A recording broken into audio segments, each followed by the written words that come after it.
मेरी रिक्वेस्ट होगी थोड़ा मुझे दिल से सुन लें। मैं दिल से ही बात करता हूँ, कहता हूँ वही बात, समझता हूँ जिसे हक। मैं ज़हर हलाहल को कभी कह न सका कंद, अपने भी खफा मुझसे हैं बेगाने भी ना खुश, कहता हूँ वही बात, समझता हूँ जिसे हक। और ये कभी आप खान साहब से पूछिएगा कि खान साहब के नज़दीक जाके उनको सच्ची बात कौन करता है। देखिए जनाब चेयरमैन साहब, आज जब यहां हम गुफ्त शनीद की बात कर रहे हैं तो आज से 1450 साल पहले कुरान में यह हमें अल्लाह कह चुके हैं अपने हबीब सल्लल्लाहु अलैहि वसल्लम के जरिए कि अमरुहुम शूरा बैनहुम, कि जब आपके बीच में कोई मसला होता है तो आप शूरा कीजिए। लेकिन हम वो बदकिस्मत, माज़अल्लाह वो बदकिस्मत कौम है, अफसोस से मैं कहना चाह रहा हूं कि आधा मुल्क गवा के अपने बच्चों का खून, उससे पेशावर की पाक धरती को रंगीन करवा के हमने आज तक होश के नाखून नहीं लिए। यह ऐसा मुल्क है जिसमें एक वज़ीर आज़म फांसी चढ़ गया, दूसरी का गोश्त हवा में उसका खून लहरा गया, एक आजादी के अगले साल शहीद कर दिया गया और एक गोलियां खा के 500 दिनों से जेल में पड़ा हुआ है, खड़ा है, मजबूत खड़ा है, लेकिन हमने होश के नाखून ना लिए।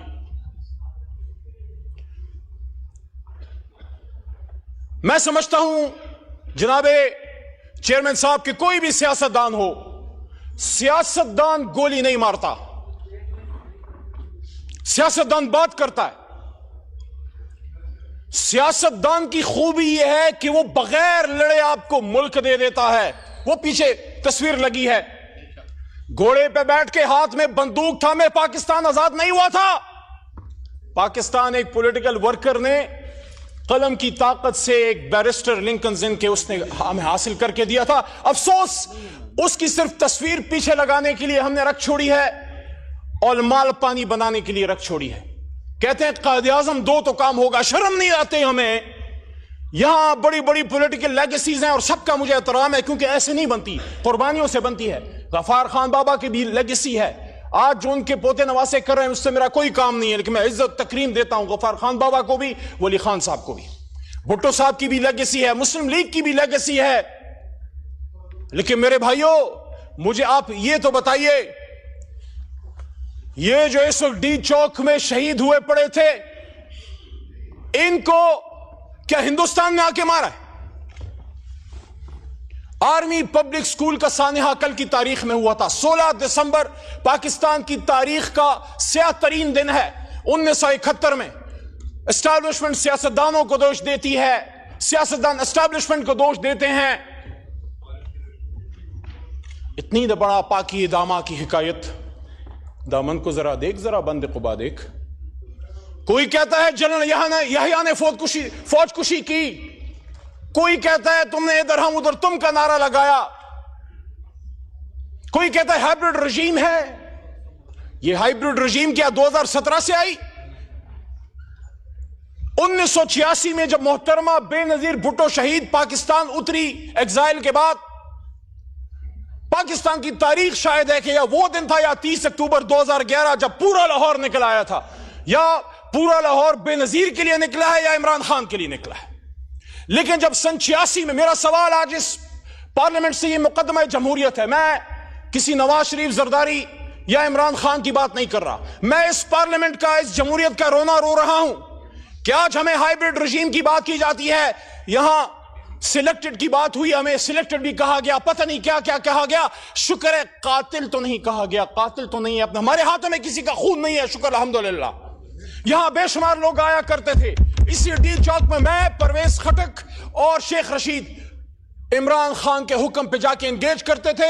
यहां साथी कराम आए, यहां एलएचवीज आए, यहां नर्सेज आए, यहां सरकारी मुलाजमीन आए, यहां उलमा कराम आए, यहां बिलावल साहब आए, यहां मरियम नवाज साहब आई। हमने एंगेज किया, न गोली चलाई, न किसी को पकड़ा। 24 घंटे से ज्यादा रिकॉर्ड किसी के पास नहीं है कि हमने किसी को जेल में रखा।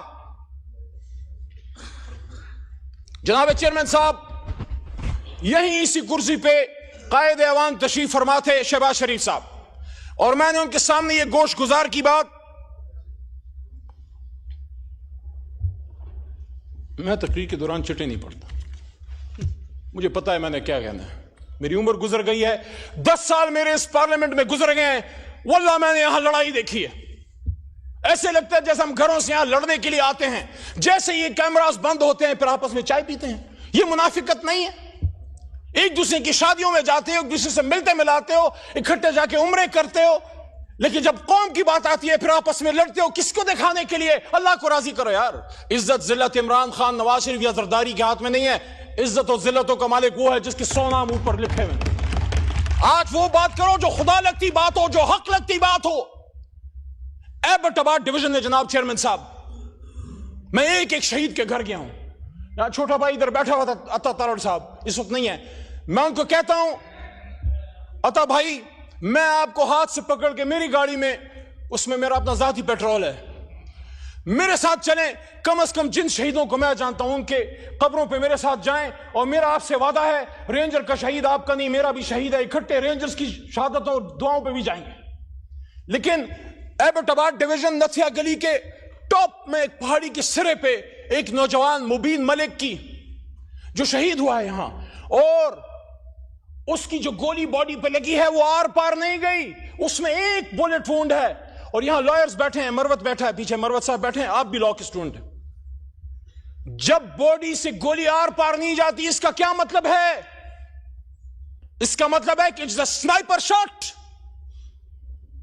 उसकी छोटी बच्ची आयत नूर, यकीन करें बहुत खूबसूरत फरिश्ते जैसी छोटी सी बच्ची उसके बाप के हाथ में थी, और उसकी कब्र पर मैं बैठा और उसके बाप की खाली आंखें, क्योंकि उसका बेटा यहां शल पंप पे मजदूर था। क्या गुनाह किया था उसने? वो भी तो किसी का बिलावल था, वो भी तो किसी का कासिम या सुलेमान था या हमजा था। एबटाबाद का अब्दुल कादिर, उसका छोटा बेटा हिजबुल्लाह, रात के अंधेरे में जब आग हमने जलाई, उनके घर में बैठने की जगह नहीं है। एबटाबाद की सर्दी का आपको पता है, खुले आसमान तले आग जला के हमारे साथ वो बैठे हुए थे। उसका छोटा बच्चा हिजबुल्लाह जो मदरसे और स्कूल में पढ़ता है सवाल करता है कि मेरा बाप क्यों मरा? आर्मी पब्लिक स्कूल में तो दहशतगर्द आए थे, यहां कौन आया था मेरे भाई? यहां कौन आया था?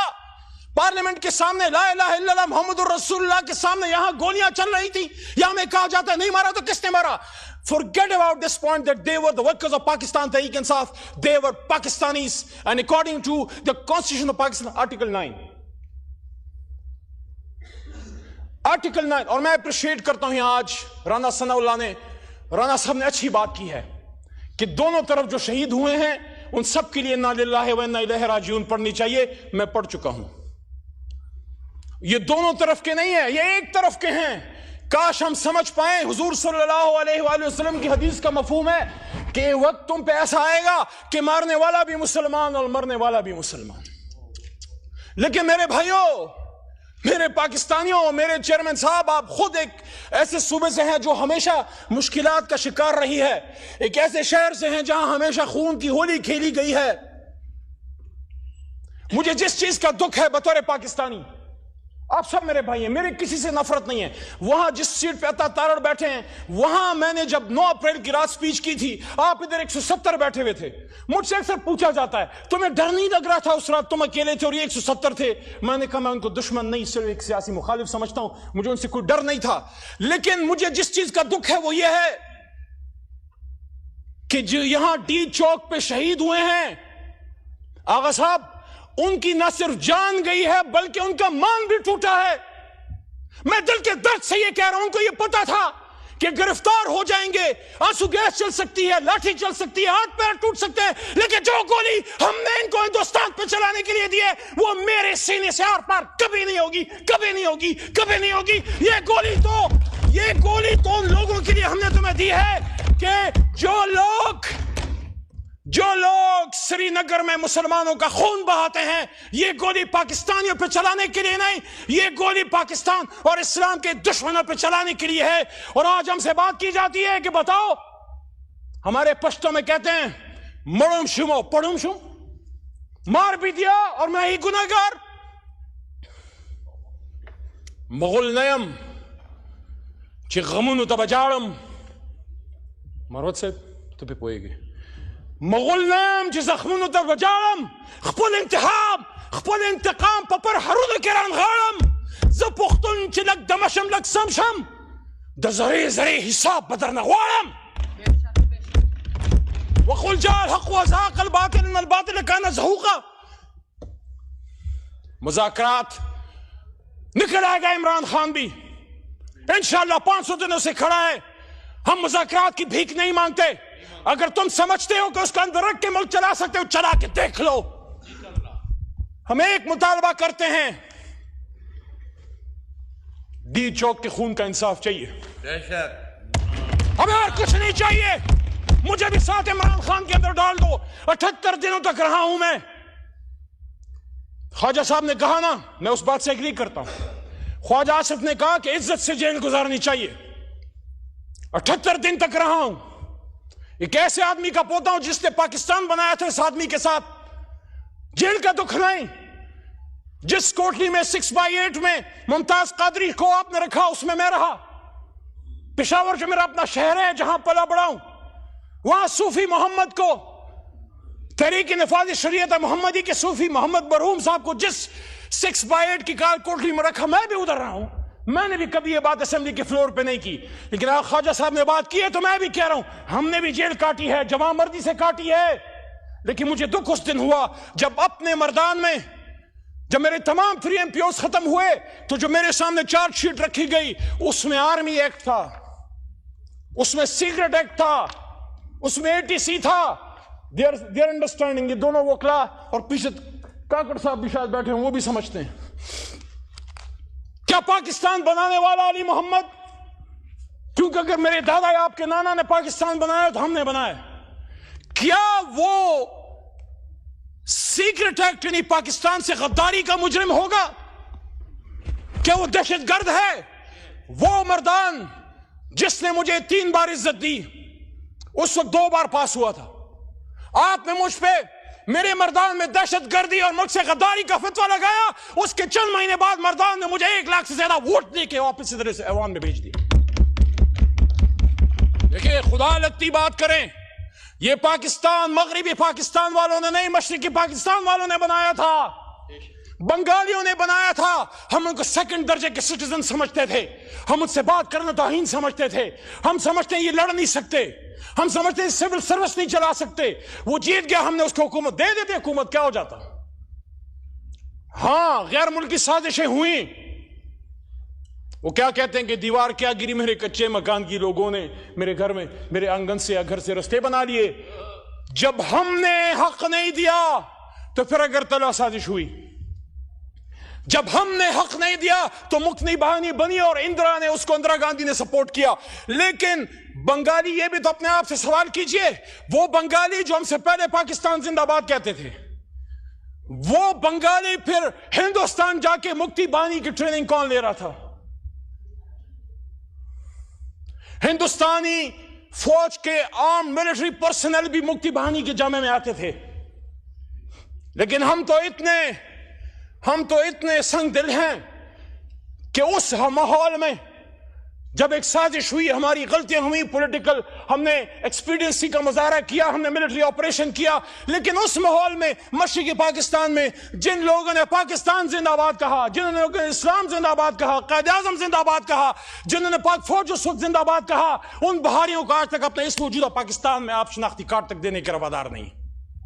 पाकिस्तानी तो मानो जिसने चलती गोलियों में पाकिस्तान जिंदाबाद कहा। कहानी बड़ी लंबी है, शॉर्ट करते हैं 3-4 मिनट में, आपका शायद जब्त इतना ना हो। आर्मी पब्लिक स्कूल, मैं हिस्ट्री का स्टूडेंट हूं और चीजों को देखता हूं, मैं मीडिया में रोज जाता हूं, 10 साल से जा रहा हूं। जब 16 दिसंबर 2014 हो रहा था, जनाब राजा परवेज अशद साहब, साबिक वज़ीर आज़म, आप भी जिम्मेदार होते पर, आपके दिल में भी दर्द है मुल्क का। उस वाक़े से चंद दिन पहले Indian security adviser Ajit Doval ने ऑन रिकॉर्ड कहा था, हम इस पाकिस्तान को सबक सिखाएंगे, हम इनको तकलीफ देंगे। शहरयार भाई बैठे, इंटीरियर मिनिस्ट्री चलाई, इनको इन चीजों का पता है। क्या हमें वो दुख, वो दर्द महसूस होता? आंखों से आंसू चले जाते हैं। लेकिन वो माएं कहती हैं, हमारे बच्चों को शहीद मत कहो। हमने उनको स्कूल शहादत के लिए नहीं, उनको स्कूल के बैग पीछे बांध के भेजा था। उन्होंने इंजीनियर बनना था, उन्होंने डॉक्टर बनना था, उन्होंने आपकी कुर्सी पे बैठना था। जनाब चेयरमैन साहब, उनको उस छोटी सी उम्र में मासूम शहीदों को, यह सिर्फ एक शहादत नहीं है। अगर हम इसको समझें, गैरत है बड़ी चीज जहान है तकदो में। चेयरमैन साहब, गैरत है बड़ी चीज जहाने तगदों में, पहनाती है दरवेश को ताजे सरेदारा। ये हिंदुस्तान ने हमारे मुंह पे थप्पड़ मारा था कि तुम्हारे घर में घुस के तुम्हारे बच्चों को शहीद कर सकते हैं, आधा मुल्क भी तोड़ सकते हैं, शहीद भी कर सकते हैं, और तुम लगे रहो आपस में एक दूसरे के कपड़े उतारने। To cut the long story short, hybrid की बात होती है। चलिए इस पे एक बात करके फिर इसी मजाकरात वाली बात पे आते हैं। बड़ी हाइब्रिड की बात होती है, वो मैंने उधर से शुरू की थी बेनजीर साहिबा के पाकिस्तान आने के। मैं नहीं कहता कि हम 100% कोई ऐसी, मैं कहता हूं कि आसमान से फरिश्ते हैं, हमसे गलती नहीं हुई, लेकिन हमने अगर गलती की है तो 2011 के बाद की होगी। जनाब राना सनाउल्लाह साहब 30 अक्टूबर के बाद शायद की हो।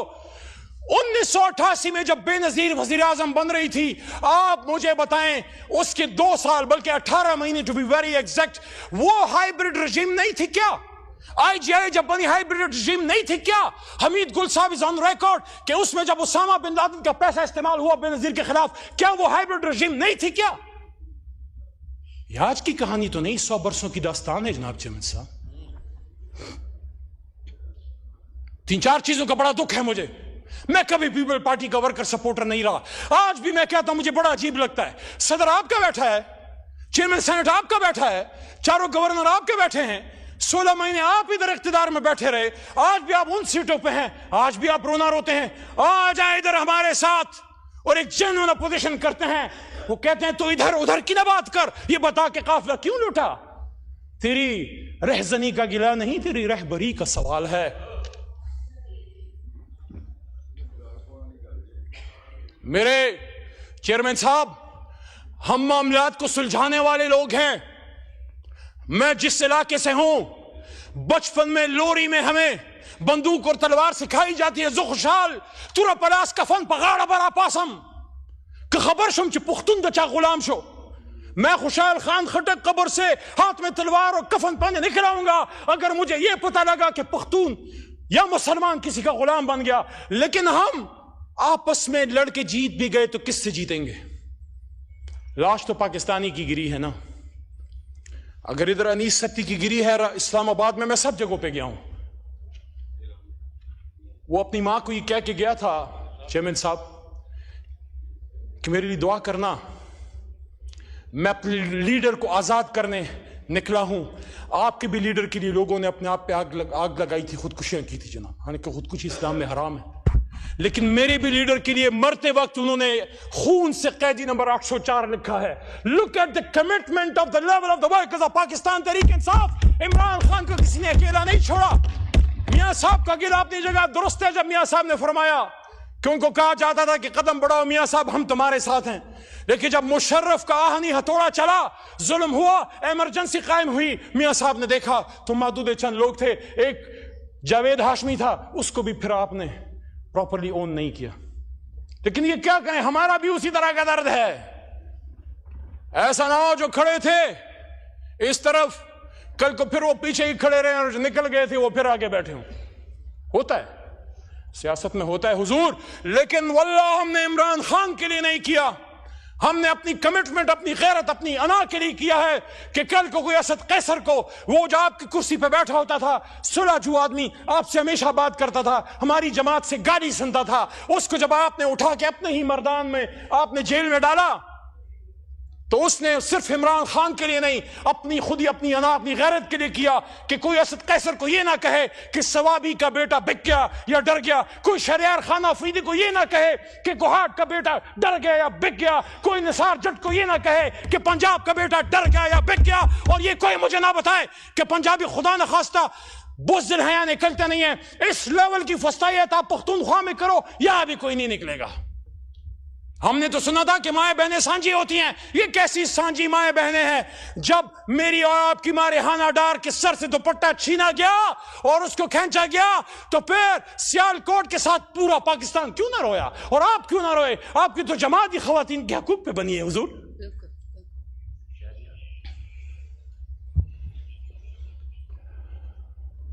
22 नवंबर, आखिर में आता हूं, मुज़ाकरात। 16 फरवरी को मैं, आमिर डोगर, चीफ व्हिप साहब और हमारे साथ सरदार लतीफ खोसा साहब आज नहीं है ऐवान में। हम 3 लोग इमरान खान से मिलने गए। ये बात बड़ी अहम है। मैं गवर्नमेंट बेंचेस जो मुझे सुन रहे हैं, साहिब और राय लोग, बूट वाले नहीं कलम वाले, सबसे मुखातिब हूं। चले बूट वाली भी डाल, सबसे मुखातिब हूं। 16 फरवरी को इलेक्शन हुए सिर्फ 1 हफ्ता हो चुका था। मैं, आमिर डोगर और सरदार लतीफ खोसा इमरान खान साहब से मिलने गए। मेरे जहन में ये चीजें चल रही थी। मुझे इससे कोई गर्ज नहीं है कि इस कुर्सी पे कौन बैठता है, मुझे इससे गर्ज है कि मुल्क आगे चले। उस वक्त आपकी हुकूमत नहीं बनी थी, अभी इसका फैसला नहीं हुआ था, अभी इसका फैसला नहीं हुआ था कि कौन बैठेगा। फॉर्म 47 की रोशनाई अभी कच्ची थी, फॉर्म 47 अभी खुश्क नहीं हुआ था, उस पर दूसरा रंग चढ़ने के करीब था। खान साहब से मैंने पूछा कि खान साहब, आपने पिछले साल 2022 रमजान में जमान पार्क में आपसे एक मीडिया पर्सन ने पूछा क्या फतह मक्का की बात करते हैं, क्या आप आज भी फतह मक्का मॉडल पे खड़े हैं? मैंने जब ये बात की तो क्या अपने क्या पराए सारे मेरे पीछे पड़ गए। और यार, आप मुझे इमरान खान से वफा मत सिखाओ। आप जब और जमातों में बैठ के जी भुट्टो कहते थे, या जब मियां साहब आवे आवे कहते थे, अली मोहम्मद इमरान खान के साथ तब भी खड़ा था, आज भी खड़ा है और इंशाल्लाह बाद में भी खड़ा होगा।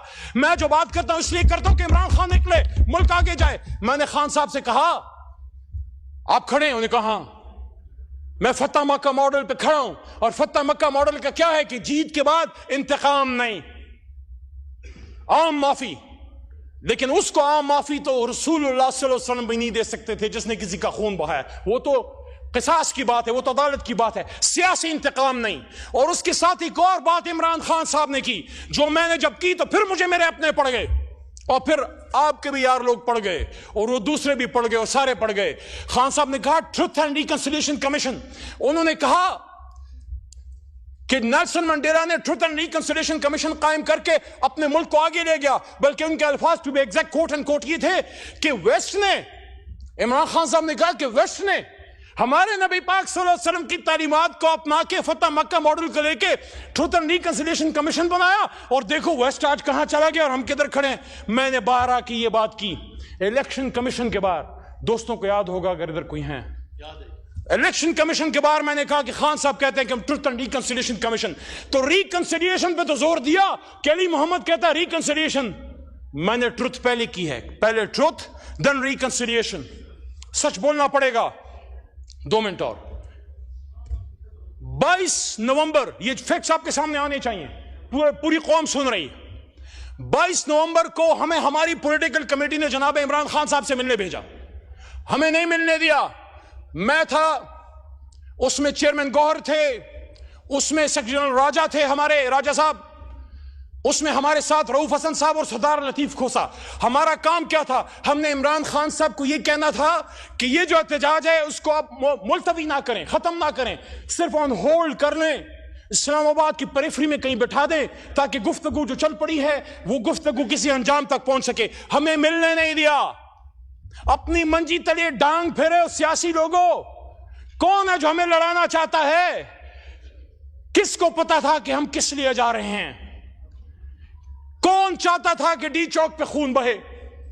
हम तो सारी लीडरशिप इमरान खान को इस पे कन्विंस करने गई थी कि खान साहब बाहर बैठ जाते हैं फिलहाल, और मौका दे मुज़ाकरात को कि शायद आप निकल आए, सिरान निकल आए, और मैंडेट की वापसी का कोई सिस्टम हो। बड़ा मेरे पे सवाल होता है तुम किधर थे? 25 को मैं अडियाला के करीब रोडों पे था, एक नामालूम गाड़ी में जो मेरी अपनी जाती है, एक ड्राइवर के साथ पुलिस के नरगों में से पीछे बैठे मैं निकल रहा था। उस दिन मुझे काली शीशों की गाड़ी का जरा अफादियत का अंदाजा हुआ। पुलिस वालों के बीच में से पहुंच के मैं अडियाला पहुंचा। यहां राणा साहब ने कहा ना कि इजाजत दी गई थी। राणा साहब, अली को इजाजत नहीं मिलती, क्योंकि किसी को पता है कि अली जो है मामलात को ठीक करना चाहता है, अपने लीडर को बगैर लड़े, बगैर खून बहाए निकलवाना चाहता है। उस दिन गौहर साहब को भेजा गया अंदर, सैफ साहब को भेजा गया अंदर, अली मोहम्मद फिर भी 2 घंटे अडियाला के बाहर बैठा रहा, और उसके बाद 5-6 दफा मैं गया हूं, मुझे नहीं मिलने दिया जाता, क्योंकि हम चाहते हैं ये खून बहना बंद हो, ये लड़ाई मार कुटाई बंद हो, आप बात करें और निकले इस जंजाल से, इस मुसीबत से। इमरान खान भी सहवान में आए, मियां नवाज शरीफ भी आए। और अब आखिरी बात की तरफ आता हूं। देखें, हम स्कूल गोइंग थे जब मियां साहब वजीर खजाना थे। बिलावल साहब अपनी मां की गोद में जेल के आगे बैठे रहते थे।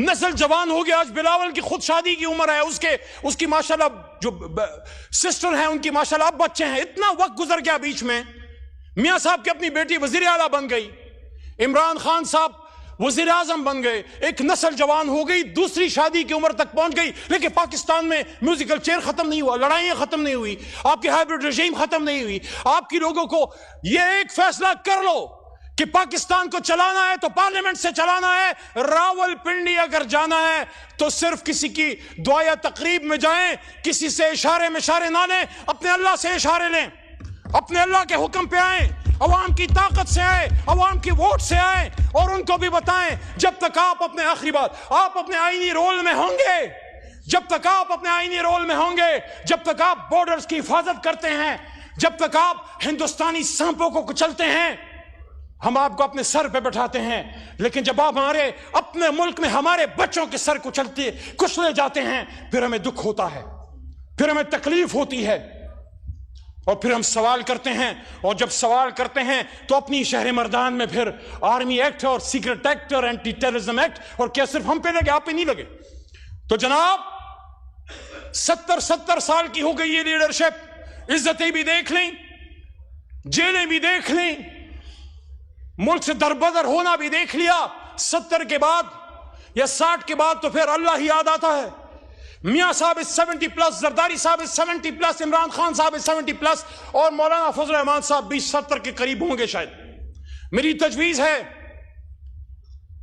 मुझे पता है मेरी बात सदा बसहरा होगी, लेकिन मोहब्बत गोलियों से बो रहे हो, वतन का चेहरा खून से धो रहे हो, गुमा तुमको के रास्ता कट रहा है, यकीन मुझको के मंजिल खो रहे हो। तीनों बड़े लीडर आए, पार्लियामेंट में बैठे और ये फैसला करें मिलके हुकूमत नहीं बनाएंगे, ये नहीं हो सकता। आग और पानी इकट्ठे नहीं हो सकते। पीपल्स पार्टी नून लीग का आपस में एक नजरियाती इख्तिलाफ रहा है, हमारा आप दोनों से नजरियाती इख्तिलाफ रहा है, लेकिन उस पे तो इख्तिलाफ नहीं, इस पे तो इख्तिलाफ नहीं, न क़ायद पे इख्तिलाफ, न इस झंडे पे इख्तिलाफ, ना इन पे इख्तिलाफ, ना अल्लाह पे इख्तिलाफ, ना कुरान पे इख्तिलाफ, और ना इस बात पे इख्तिलाफ कि ला इलाहा इल्लल्लाह मुहम्मद रसूलुल्लाह या पाकिस्तान का मतलब क्या। तो फिर इसका मतलब है अगर इसके आगे कोई इख्तिलाफ होगा तो फिर वो अना की जंग होगी, फिर वो जाती इख्तिलाफ होगा। जिस तरह हमारे पख्तूनख्वा के गफार खान बाबा फरमाया करते थे कि खिदमत में तो कोई इख्तिलाफ नहीं, इख्तिलाफ तो खुद गर्जी से पैदा होता है। तो आप आए, सिर्फ 15-20 सेकंड आप आए, इमरान खान साहब को भी बाहर आने दें। मैं उसको जानता हूं, दरवेश है, मर जाएगा लेकिन झुकेगा नहीं, उसको मरने ना दें। असासा है मुल्क का, लियाकत अली खान असासा था, भुट्टो साहब असासा थे, बेनजीर शहीद असासा थी, मियां साहब भी बड़े लीडर हैं, इमरान खान साहब मुल्क के सबसे बड़े लीडर हैं। जज, जर्नल, ब्यूरोक्रेट, इंजीनियर, डॉक्टर रोज पैदा होते हैं, लीडर सालों में पैदा होता है। उसको गोलियां तो मत मारो यार, उसको गोलियां तो मत मारो यार, उसको शहीद तो मत करो यार, उससे कौम को फायदा लेने दो यार। इमरान खान, मियां नवाज शरीफ साहब और आसिफ अली जरदारी साहब की रिस्पॉन्सिबिलिटी बनती है। इस मुल्क ने आपको बड़ी इज्जत दी है, आप कहीं नहीं। तार साहब ना पीएम हाउस में ना सदर हाउस में, आप पार्लियामेंट हाउस में आइए, तीनों बड़े लीडर बैठे और उसके बाद उसको वसी करें। मैं पहले 3 की बात क्यों कर रहा हूं?